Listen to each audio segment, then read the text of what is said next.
Nak jadi mencakap lah, cubalah.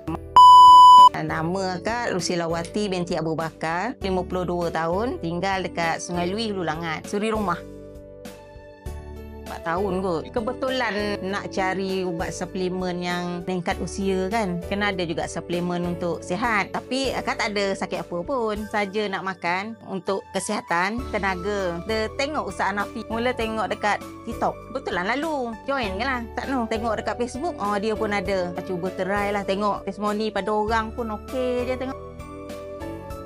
Bertenaga lah, sihat je. Tak ada rasa mengantuk, lemah. Kalau buat kerja tu okey je. Kerja kampung ni, awak faham je lah. Pada pagi tu bangun tu, kan nak rehat kan, petang pun rehat. Macam pagi tu, lepas subuh tu, anak dah pergi sekolah semua, buatlah kerja rumah. Tak ada rehat. Selagi kerja tak siap, tak boleh rehat. Sebelum makan apa-apa, buat-buat kerja luar, kena makan dia dulu. Lepas subuh, makan dua-dua, lepas tu baru pergi sarapan. Nak ambil kali kedua sebelum tidur. Ambil 2 biji tu je. Alhamdulillah lah, nak kata mengantuk, tak ada lah. Masih boleh lah buat. Dia membantu lah. 3-4 tahun macam tu lah. Tak pernah miss. Habis beli. Sebab okey, rasa badan tu okey je. Kita apa-apa tu tak ada. Itu yang amal je tu. Masa PKP rasa makan ubat ni. Tapi kan kita kena duduk rumah. Badan tu macam letih je. Tak buat apa sebab dah biasa berpeluh.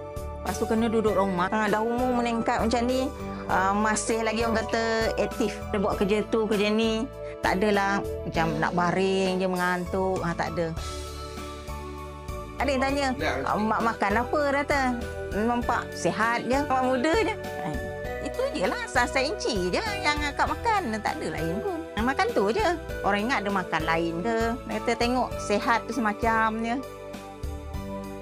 Bagi akak mana yang nak cuba, Saca Inci ni, kalau nak jadi mencakap lah, cubalah. Mana tahu serasi dengan diri kita kan.